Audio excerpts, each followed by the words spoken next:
football. Hey, so man. I'm with it. I'm Ain't with nothing it. wrong with that. It's all bay all day around here. Mm-hmm. So, Chase, what do you got for us this week? You told me you wanted to kind of break down the differences in the offense from 2017 versus 2016. Is that still the story this evening? Yeah. So, basically I've been going over the tape and I've been trying to think what is going on this season that is so much more watered down than last season. Our offense seems like it's a completely different offense, and all we've done is add more playmakers. So what is going on? Right. Please answer this question for us, Chase. Yeah, well, one of the main things that I've noticed is, when I look over my notes from last year when I'm charting down the offensive plays, the main thing is, so we love this 11 personnel, right? One running back, one tight end. Last year we saw Seth Roberts in the slot, and what we had Seth Roberts doing a lot was taking the top off of the defense, right? So he's running 9 routes, he's running corner routes, he's running post routes. And what that's doing is that's grabbing the safety's attention, and that's sort of backing the safeties off of Coop and Crabtree.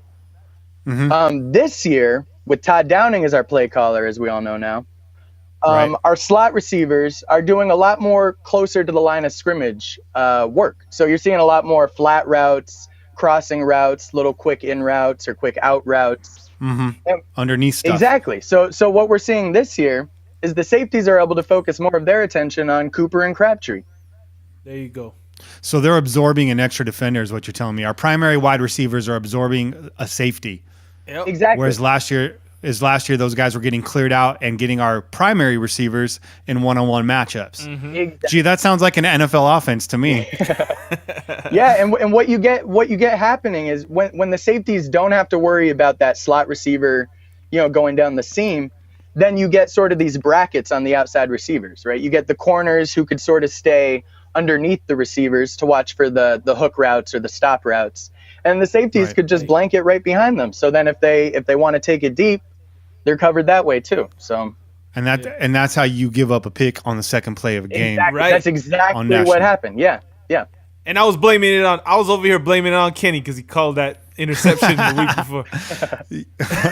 It all falls back on me. Yeah, shout out Dr. Dre. He's coming on the show next week.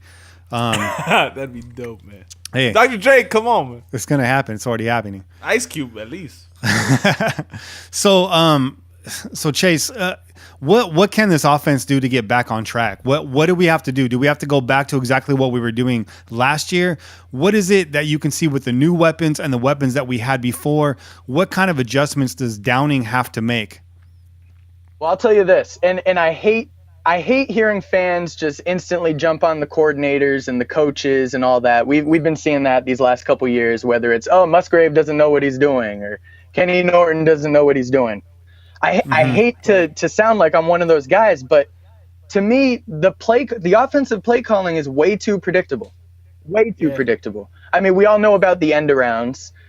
We all know that anytime you see 84 in the backfield, he's getting and we're all sick of it. I mean, last week in Denver, when he's in the backfield, I'm screaming at the TV, "Do a play action! Do a play action!" Right. But we don't do it. We keep handing off the same play to him every single time. It's the same play. It's the same. Like I said last week, like it's okay to come out in a different formation, with the same formation, but do something different with it, right? Exactly.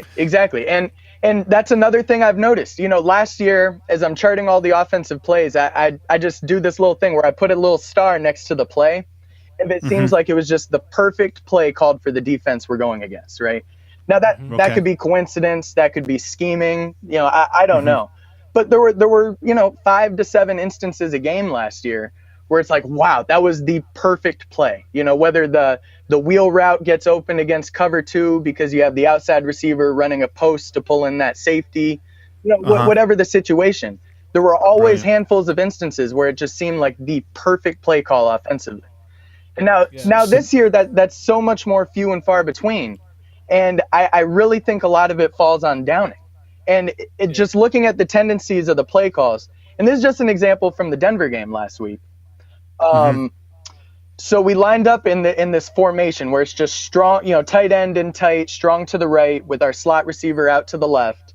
We lined up in that 6 times in the first half. And guess what? It was the same running play every single time we're in that formation. Right up the middle, mostly duos, right?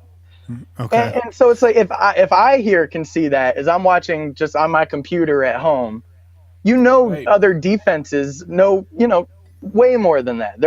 They know what's coming way before the ball's even snapped. You look at all the running plays from last week, especially the ones where we're doing duos. Yeah. And their middle linebackers just sitting right in between where our two double teams are going to go, just waiting to shut down the play. And, I can already hear it because people are going to say, well, we did that against them last year when we beat them at home. Well, you know what? That's exactly why it's not working this year. You don't think for a minute that the Broncos sat down even in training camp and drilled that play over and over again? Exactly. They knew exactly what was coming at them. Yep. Yeah, exactly. The way that film works in these days in the NFL, and it has for a very long time, but the technology, ramps things up exponentially, is, the film study is just out of control now. Players are going home on tablets fully loaded with all the things they need to see from every single angle they need to see it from. Therefore, when you're doing like play fakes, and we'll talk about the play fake and where it's gone later, but when you're talking about play fakes and formations and setting up your schemes, you need to set teams up that are weeks away. Put things on film that you're not going to do later on purpose. Yeah. Right. I'm doing this in week 3 so I can do this in week 7. Exactly, man. Right? Yeah. So we're playing chess, not checkers. Chess, not checkers. Chess, not checkers. You got to give them the okie doke, and that's weeks out in the NFL these days. Before we let you go, and since we have you here, I wanted to ask you a question. I kind of just touched on it right now. The play action pass. Derek Carr is the only quarterback that has run less than 18 play action passes this season. He's in fact at less than half than that at 7. Do you feel like that needs to be there? I mean, we haven't established the run in the last 2 games, so you can say that's why we're not doing the play action. I'm a person that says you need to do it anyways because it opens up both the pass and the run for you at that point. But what are your thoughts on it? And do you have any idea as to why we're doing it, or are we just not doing it? I'm asking myself the same thing, to be honest. It's kind of confusing because last year play action was a big part of our offense, right? We saw Derek Carr doing a lot of play action sprint outs to the right. And we're just, you're right. We're not doing it anymore. I don't know the reasoning. I'm sure it's, again, Todd Downing, for whatever reason, is feeling like we don't need it, or maybe he's not trusting, our new right tackle, Newhouse. Maybe that's the reason, because typically you want your right-handed quarterback rolling to the right. Yeah. Maybe he's not trusting that Newhouse is going to protect Carr. I really am not sure what the reason why is. But I think adding in more play action is a big step to becoming less predictable. Right. It's huge. I mean, it's a must in the NFL. You have to run the play action. Yeah. Touchdowns are scored off play action passes, like for real. Yeah. So yeah, I mean, I was really excited about Todd Downing. I'm going to remain excited because, I feel like he's young. He's got to be imaginative, creative.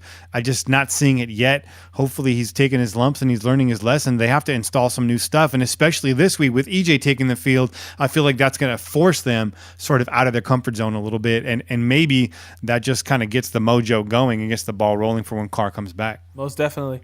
Chase, I also had a question. I don't know if you can enlighten us on this. Yeah. But one of the things that we highlighted early in the season was Derek Carr being able to call some more things at the line, okay? Calling plays at the line, maybe switching things up, a little bit more of that Manning-esque type of quarterback. Right? Gannon-esque, excuse me. Or Gannon-esque. Gannon-esque. Thank you for correcting me, man. I should be slapped for that. Gannon-esque, man. But we wanted to see a little bit more, right? We thought that was a graduation for Carr to go into this year doing a little bit more of that play calling or oddballing at the line. But I don't know. My personal take is maybe he's taking too much on. Maybe he is trying to put too much on his own shoulders, trying to be this great elite quarterback when all we really need is this dude to just do what he did last year. I don't know what your take is. Do you feel like that might be playing a little bit on this lack of offense that we're having? I'm always a little careful to really, get too into that, because at the end of the day, we don't know what Derek is adjusting at the line of scrimmage. We don't know exactly how much he's changing at the line, but I will say I think I agree. It seems. Go back to the second interception against Washington. I think it was maybe 1 or 2 yards to go. I think it was 3rd down and 1 or 2 or something short. And it seemed to me like Derek Carr adjusted the play, and then suddenly we have all these vertical routes going on. And I'm sure he thought they had something good going on, but obviously Washington was ready for it, and he threw it right to the defender. So I think that's a good example of what you're saying. It seems like maybe at times he is trying to do a little too much when we should just be focusing on getting the first down. Just get the 1 or 2 yards. We don't need to throw the ball 30 yards downfield. Exactly. Madden 18 reminds me of that all the time. I'm like, 4 verticals, let's do it. And it's like, nope. So, Chase, man, is there anything else you want to add before we get up out of here? Well, man, all I want to say is I really think we're going to find out exactly what Todd Downing is capable of doing in these next few weeks, or however long it is that EJ Manuel's in, because now it is, if he didn't have a lot of pressure on him before as the play caller, he has all the pressure now. He needs to be able to protect EJ Manuel from himself, essentially. And he's going to have to develop some really creative ideas on attacking defenses these next few weeks, because we need to go into that Kansas City game.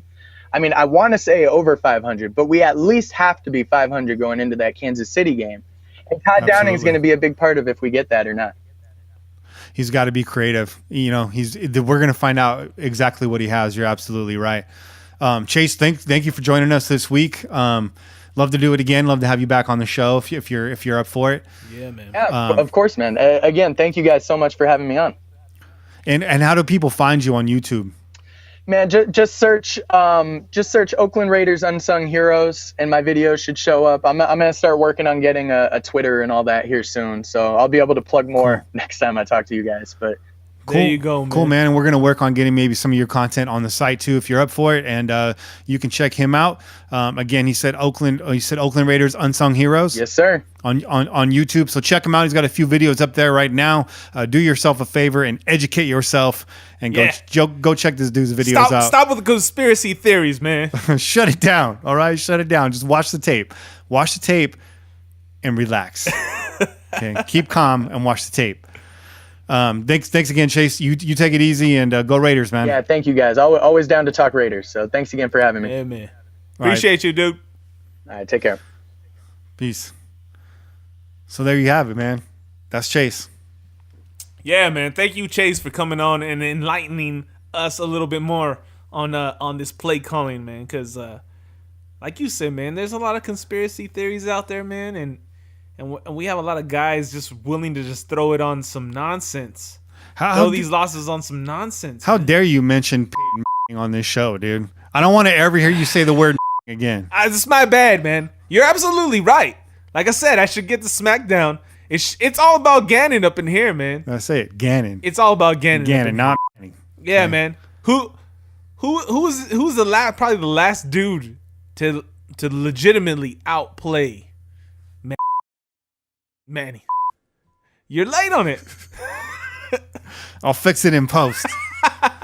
Gannon, man. Gannon was making the play calls, and that's what we need to see more of. That's what we want to see more of that. Yes, but we don't want it to don't get too cocky. That's what you're trying to say. Don't get too cocky. We don't want it to overshadow what we're trying to do as a team, as a whole, man. Like Derek Carr, we want you to graduate to that level. We want you making those plays at the line. Mm-hmm. We want you to be that elite quarterback. But don't try to rush there, bro. Yeah. Right? Stay in your shoes. Yeah, man. Stay in your cleats. Get there at your pace. You have a great team behind you. Sometimes you just need to run the play. Sometimes you just got to run the play, bro. For real. All right? And hopefully, like I was telling you earlier, I don't know, maybe I know obviously everybody feels bad about this. Nobody feels good about their starting quarterback going out with an injury, man. Especially after you suffered what we suffered last year with our quarterback being out for the whole playoffs and basically costing us a first round win, right? At least, if not more. But maybe this is a little bit of a blessing. Maybe this is a little step back. Maybe this is gonna allow Derek to kind of see where he is going wrong with that whole I'm gonna put it on my shoulders type of thing. And you know, we don't know, like Chase said, we don't know what he's calling. We don't know what he's seen. Yeah, we're not. And we don't know what Todd is calling to him either. But one thing's for sure, things got to become less predictable from both of them. Yes, TD, Carr, get together. We got to be less predictable, especially with EJ out there, because you know he ain't going to have that leeway at the line. He ain't going to have the freedom to make calls at the line. He's going to have to run what TD throws at him. And hopefully TD is on the right page and says, you know what? Enough of this obvious stuff. Let's switch it up and let's really take advantage of this Baltimore defense. Do some smart football. We need to switch the schemes up. Hell yeah. You know what I mean? So, right. So we got some quick hits for you. Let's get out of the muck and let's start looking forward. Quick hits. Tim Brown called out basically the team as a whole. I guess you can say the coordinators, the coaching staff. He feels like they need to get Cooper more involved. So as you guys know, Cooper is right now the lowest rated wide receiver in the NFL. It doesn't mean he's not a weapon anymore. The dude's still a threat. He just kind of needs to get some things together. He needs to get his hands back. He needs to figure it out. So what Tim Brown said, and this is a quote, he says, "I just believe this is a byproduct of not being involved in the offense. You're not getting many opportunities. You look up the field and then boom, you forgot to do the most fundamental thing ever of being a receiver, and that's catch the ball." Right. Brown also goes on to say, I don't care if he's having trouble getting off the bump and run or if they're double teaming him. Put him in motion, throw him a little short pass, put him on the punt team if you have to. Give him something with the ball in his hand so he can feel like he's a part of the game. If he is your money guy, the first-round draft pick, and the guy that's supposed to be taking you to the promised land, why in the world does he have 12 catches after 4 games? Right. Well, I'll tell you why, Tim, because he's dropping a lot of them. How many exactly? Is it 7 now? Is it more than 7? What? 7 drop passes? I don't have it up, but I'll pull it up right here. But I think more than anything, Tim Brown is right, because you got a guy that's slumping. You got Crabtree, who was back at practice today, but he's got the bruised lung. He's got to be the man this week. He's got to get his groove back, bro. Amari's got to get his groove back. Okay? That's it. And you know what? I saw an interview with him, and reporters were asking a bunch of questions, and he didn't really look very amused by a lot of them. But they were like, "Hey, do you think that getting involved in the offense early would be more helpful to you to be able to, have a productive game long term?" And he was like, "Well, the obvious answer is like, yeah, any receiver or offensive player that gets involved early in the game, that's only going to be more helpful to you later on, because you're able to get into that groove or whatever." And not so many words. I'm adding to it. Right. But I gotta agree. Why aren't we looking for him earlier? Why aren't we giving him some specific custom routes, something to get him going, man? Because if Amari gets it going early, that defense is in for a long game, man. We've seen it in the past. When Amari gets it going early, he's able to take advantage of that defense, and he can turn a game around completely. So we got to do whatever we got to do to get our number 1 pick the ball, man. Yeah. And I love Crab. Crab does this thing. He's got great hands. He's always making a play for us. But if he is injured, then that just means that we gotta turn the focus on Amari, man. We gotta give him more opportunities, more chances to be successful, man. It's next man up, and guess what? That's it. You're the next man, dude. Yeah. You're the first man, to be honest with you. Exactly. So he's the biggest threat. Let's not make any ifs, ands, or buts about that. As far as his physical abilities go, and being able to take it to the house anytime that he wants, Amari's that guy, right? He's that guy on our team that we all know can turn a 5-yard play into a 90-yard play. So let's start giving the ball to our guy, because he's the guy that can make those big plays for us.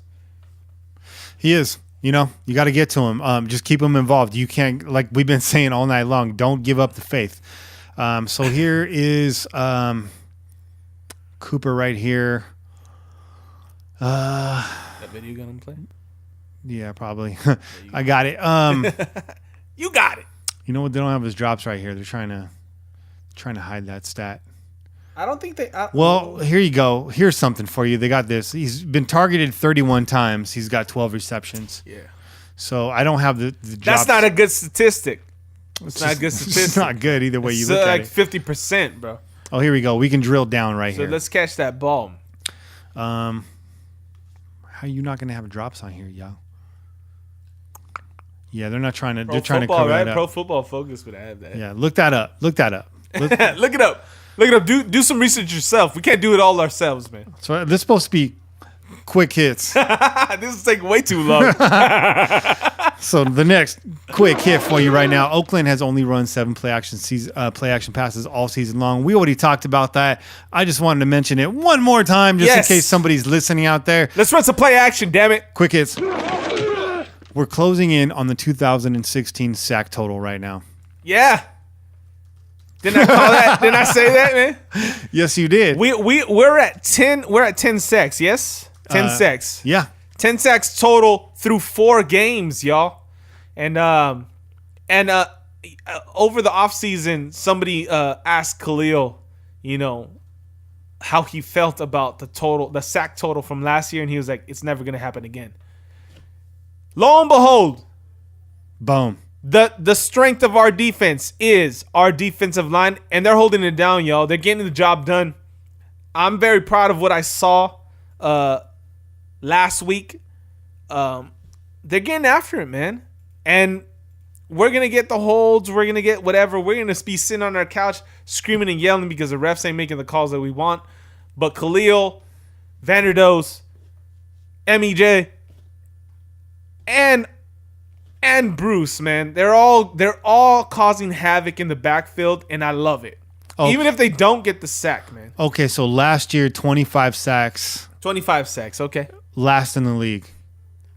They were last. Dead last in the league. But we got 10 already through 4 games. Yeah, and first in the league last year was the Arizona Cardinals with 48 sacks. So there you go. We're on pace to be up there in the top 10. Yeah, no, definitely. So I like it. All right, so quick hits. Is EJ a mirage? So this will be a little bit longer than quick, if that's such a thing. This isn't a quick. So we kind of touched on it already. Is EJ Manuel a mirage? We saw the spark when he came off the bench last week, but now that a team has a chance to game plan for him and they know what to expect out of him, EJ has film from Buffalo, so conceivably teams know what he's capable of and what he is not capable of. So therefore, I mean, now they have the chance. The Baltimore Ravens do have the chance. So they're ranked in the bottom 5 passing defense in the NFL and the 20th rushing defense in the NFL. So that being said, they can only do so much themselves. Right. But let's see how it pans out once they game plan for him. You were going to say. I was just going to say that yes, there's film on EJ when he was in Buffalo. And I'm sure that lots of teams are going to be keying in on that as long as he's our starter. But also EJ hasn't had the team that he has now around him. Okay? Yeah. So let's be real. This is a completely different team than EJ had in Buffalo. So hopefully, because of that, he's able to translate some more success. He's able to have the ability to showcase his God-given talent. Yeah. The dude is big. The dude is, like I said, he's a specimen physically. He can throw the ball hard. That's one of the things that Amari was keen in on in this interview that I was talking about. Mm-hmm. They asked him, what are some differences between Derek and EJ?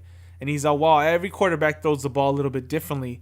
And the one thing that I have to adjust to is that EJ throws the ball a little bit harder. Wow. And Derek throws the ball pretty hard. He does. At times. Yeah. So that just goes to show you there's some arm strength there. Mm-hmm. Now, is the accuracy there? Obviously, with the pick, we wanted to see that ball on the outside a little bit more, and it wasn't there. So hopefully you can make those corrections. Mm-hmm. Like I said, it's late in the game. We're down by a touchdown, and we need to score a touchdown. So you can only blame them so much on that play. Yeah. Hopefully with a full game and plenty of time, and hopefully our offensive line awakening, right? Coming back into their own and saying, you know what, we're going to take control of this game. we're not going to allow us to lose 3 games in a row. EJ will have that ability to make those corrections and be successful on the field. And that's what I'm really looking forward to. I'm hoping that it's not a mirage. Maybe that's just me and my Raider faith and belief that we're going to turn it around. But you know what? EJ did well as far as I could see in that when he did come in, and he is a former starter. Let's not forget that either. He wasn't a backup originally. Right. He came into this league as the starter for the Buffalo Bills. He was just a starter that played like a backup. That's all. Damn it. Oh, heartbeat. It's time. Because it feels so. Not everything's a song. It is a song, man. So that's our injury report segment right now. So let's look at it. So big surprise today, I guess, for some was that Derek Carr was back in practice, and who was he throwing balls to? Michael Crabtree. There you go. It's good to see both of those guys out there. So Derek Carr probably still not going to play this week. I mean, I would say, but it's a great sign to see him back on the field. Exactly. I like that too. I saw him handing the ball off, and he's just running through plays, getting this stretch, staying in the feel of the game, which is good. What you want to see from your starting quarterback, and it gives us some confidence that he's going to be back sooner than later. Absolutely. Also, who else do we have that was not on the field? Gabe Jackson did not practice again today. He didn't practice Wednesday either. He's got a foot injury right now. I don't know how long he's been nursing that. I'm not sure exactly what happened there. I mean, that could explain some things. He was getting bull rushed in Washington, but who knows? That's how long that's been ailing him. It could be a brand new thing. Crabtree was a full go. He was limited. Actually, you know what? Hold up here. Let's be for sure. Let's be for sure on this. Yeah. Actually, yeah, no, this is up to date here. So, we had Amerson who was limited. He's going through concussion protocol, but I mean, he must have cleared it if he's limited. I'm still not clear on how all that works. Derek Carr, again, limited, did not practice Wednesday. Conley was limited, so he got back on the field today. Cooper was a full go after being limited Wednesday.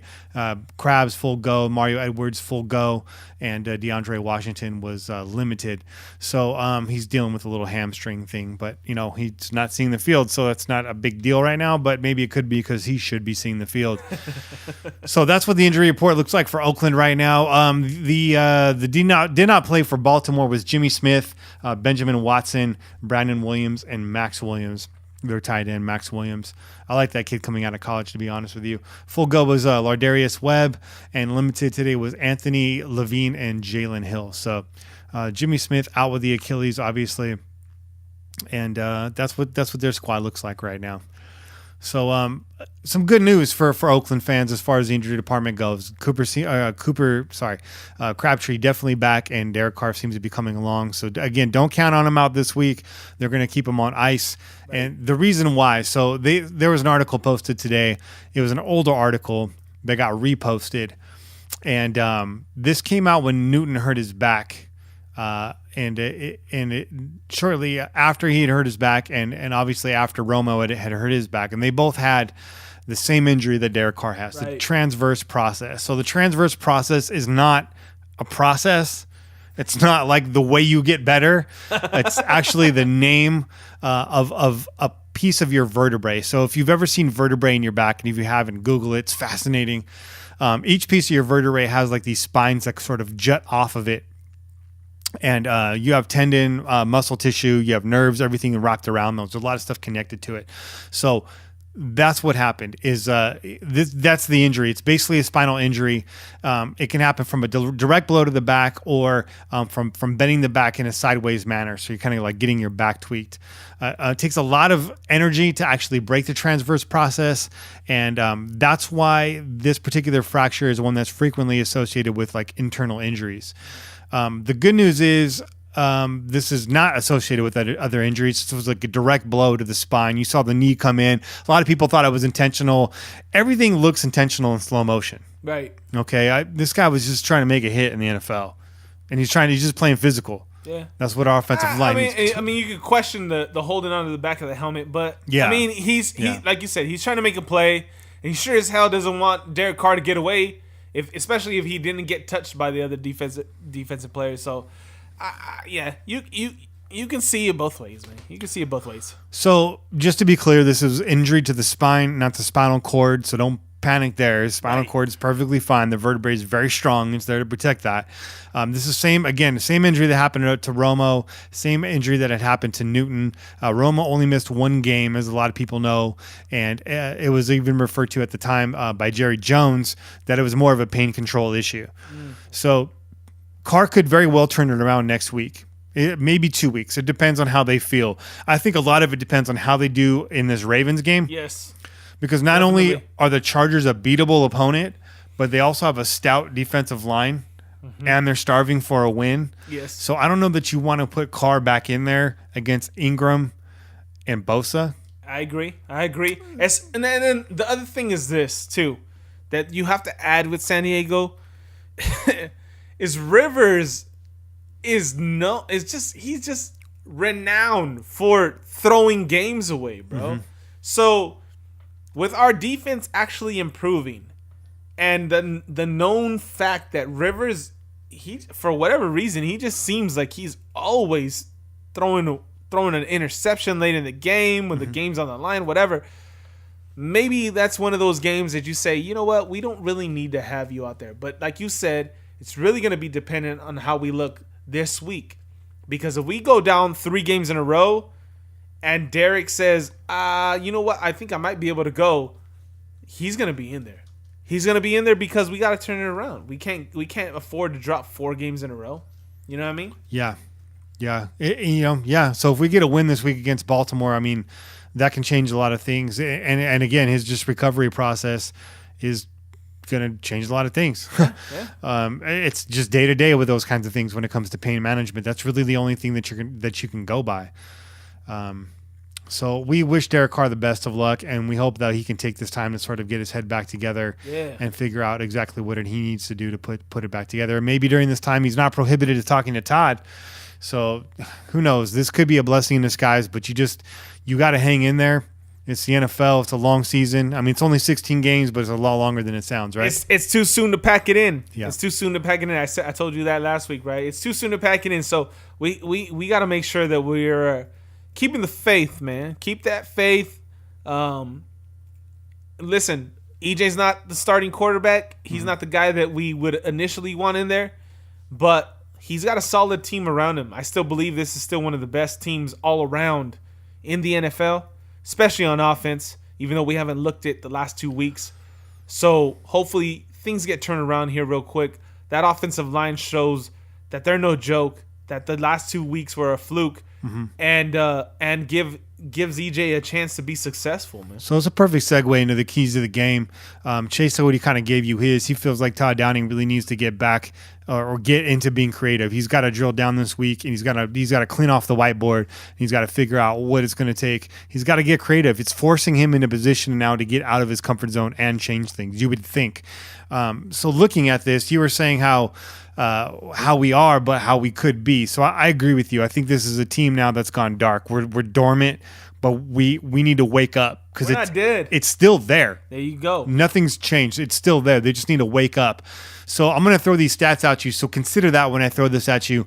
Right now, 28th ranked offense in the NFL, the Oakland Raiders. The 30th ranked in the NFL, the Baltimore Ravens. Seemingly even offenses, but you and I both just said it. You know they're not. No. It's there. The talent is there. It's there for the taking. Right now, the Baltimore Ravens are averaging 269 yards a game. The Oakland Raiders, 287. So the Ravens doing it to themselves. And then we'll look at defenses. Okay.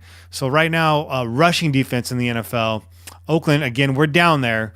We're giving up 112 yards a game, just over 100 yards. Keep in mind that we're still giving up the chunk rush. If we eliminate that, we come back underneath 100 really quick. Easy. The Ravens are giving up 120 yards a game. But you know what, though? The other key to that stat is that even though we are giving up 112 yards a game on the rush, we've only allowed 1 rushing touchdown. There you go. So when we get into the red zone, we really tighten up really well on defense. Like we've said it previous times, that bend, don't break mentality, it really comes into play once we get down to that red zone area.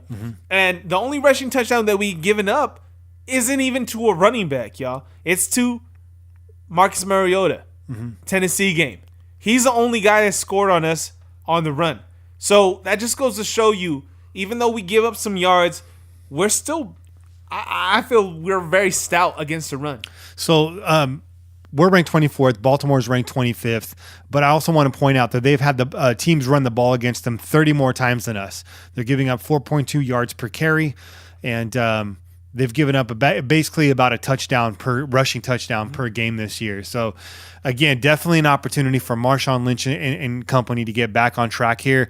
Takes a lot of pressure off of E.J. Manuel, and hopefully, by God, it sets up the play action pass. Yes, please. Please. So, and then the passing defense, again, very similar numbers. The Oakland Raiders are ranked 19th, and you got the Baltimore Ravens here 16th, just ahead of us. So, again, I can't say we can lean on the passing game this week, but it's there. They're middle of the pack. We should be able to do some things against them, you would think. It's a balanced offense, man. That's what we need. We need a balanced offense. You can't put too much on the shoulders of EJ. It's not fair to him, right? To make him think, oh, you're gonna have to throw the ball 30 times and get this win for us. That's not fair. We gotta establish the run early. Play action pass. That's going to open up the passing game. Like we said, try to get Amari involved early as well. I feel good about this game, as good as you can possibly feel about this game, going into it the way that we are. So it's looking like Jalen Hill is going to take over the spot for Jimmy Smith at right cornerback, and I expect Brandon Carr to go for the Ravens on Sunday.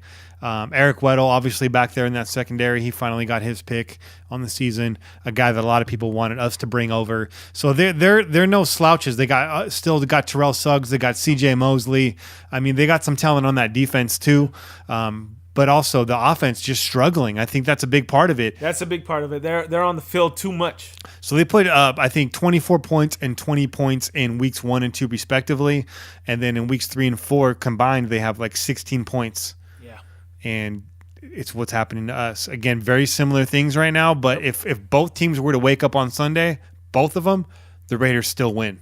I think so too. Right? I think so too. I think there's too much talent on our side of the on our team for us not to be able to pull off that win if we both wake up. That's just a fact. That is a fact. That's a fact. That's a fact. Facts. So what else do we got here? Those are my keys to the game. So that being said, with the offense being in a slump over there as well, let the defense win this game for us. I thought they could have won it for us on Sunday. They put us in a position for the offense to win it. Definitely. Win the turnover battle, convert them into points, and win this football game for your offense at home. And you know what I've seen, because a lot of people focus in on Mac not getting sacks early on in the game. Mm-hmm. I almost feel like Mac sets up the offensive line throughout the game. And when the pressure's on, when it's time to make a real play, he makes the play. He gets that strip sack. He gets in there. He causes havoc. And so if you're looking for those turnovers early on in the game, especially from the defensive line, I think your expectations are misplaced. It's really going to happen in the second half. If this is a close game, Mac's going to turn to that other level, man. He's going to turn that switch on. And you're gonna see some plays, and I really, really do believe those turnovers, when they do take place, they're gonna take place in the second half, and it'll either be to seal the game or to give us a chance to win. So I'm looking at the drop passes, and the reason why I didn't say anything earlier is because everything that I see is showing Cooper only having 3 dropped passes, but I know he's had more than that. Yeah. But you know who's not on this list, who I think ended up leading the league at the end of last year? It's Michael Crabtree. So hopefully he's good to go this week. We really would need him, but if not, again, big opportunity for Amari Cooper to step up and take this game over on the offense. But and if the defense can't win it, or if they're going to put us at least in good field position all day, don't be afraid to lean onto your field goal kicker, Giorgio Tavecchio. Exactly. Again, if the Ravens are only putting up 7 to 9 points a game, this is a game maybe you win 12 to 9. Who knows? And we had an opportunity last week to get a field goal, and we went for it. Yeah. And And honestly, that might have been what decided the game, because we were down 7 when we could have been down, 4, or we were down. I think we were down 3 at one point. Definitely. I mean, it could have been a momentum shift. Yeah, it could have been a momentum shift, been. but definitely could have given us a little bit more confidence that we could win the game towards the end of the game. Yeah. Anytime you keep things closer, play calling changes, strategy changes. I mean, it's a big shoulda, woulda, coulda, but hey, it doesn't hurt to put points on the board. You feel me? Yeah. So it's been a mega show this week, but we got one more segment for you, and that's the I see you. See you. So this one comes from Post to the Ghost on pj4f.com. Goes down in the comment section. Shout out to all the pillagers. He says, and this is in reference to tonight's Thursday night football game. In fact, what's the final score in that game? Let's look, man. So, as you know, Thursday night football, the Color Rush uniforms. The final is 19-14. Patriots win a sloppy one. God damn it. Anyways, I gotta give a word to my boy Mondo out there, Mondito. He betted on the Bucks to win at home. Was trying to basically cash in on the Patriots stumbling. I don't know what the spread was in that game, so he might actually still won that. That's a close one, but I hope so, Mondo. Dang, but that's okay. Let's let the Patriots go ahead and stumble their way all the way to Mexico. We'll see you. Yeah, we'll see you. We'll see you. So I see you, Post to the Ghost. His comment in reference to tonight's game, and really just in reference to the Bucks in general, he says, whenever I see Bucks jerseys, I feel compelled to double check the setting on my alarm clock. I agree with you wholeheartedly, Post to the Ghost. I don't know who decided to change the Tampa Bay Buccaneers to the Tampa Bay kitchen timers, egg timers, microwave alarm clocks, but I'm sick of it too, bro. And I see you. I see you. Anything you want to say before we get out of here? Nah, man, it's been a good show. Appreciate Chase for coming on, man. Yes. Thank you for coming on and spreading some knowledge. And y'all really want to check out his page. Yeah. He really does break down the plays really well. He does a good job of it. Oakland Raiders unsung heroes. And like I said, if you're one of those conspiracy theorists, right, looking for other reasons why we lost this game, it would serve you well to go and see the actual film broken down to see why we gave up the sacks that we did. Don't deny yourself. Yeah, don't deny yourself. You got if you're gonna jump out on that ledge and take that stance, you need to do some research, right? Do some research to really solidify your reasons. If you still feel that way afterwards, well, hey man, that's on you. Yeah. But take some time, check out his page. Dude does a really good job. That's it. And that's it for this week's show. So tune in every week on iTunes, SoundCloud, and Stitcher Radio. Don't forget to call us at 408-909-PJFF. And also don't forget, we do publish fan-submitted articles. So send us your best write-ups and see your work published online. Lastly, get dipped in pillaging gear by heading to pj4f.com/shop. Cop yourself a shirt, get yourself a coffee mug.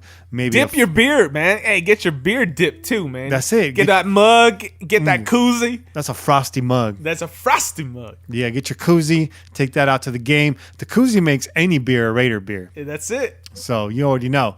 Again, I'm Kenny Stapler, joined every week by my co-host, your boy Chet. We out here. Peace. Go Raiders.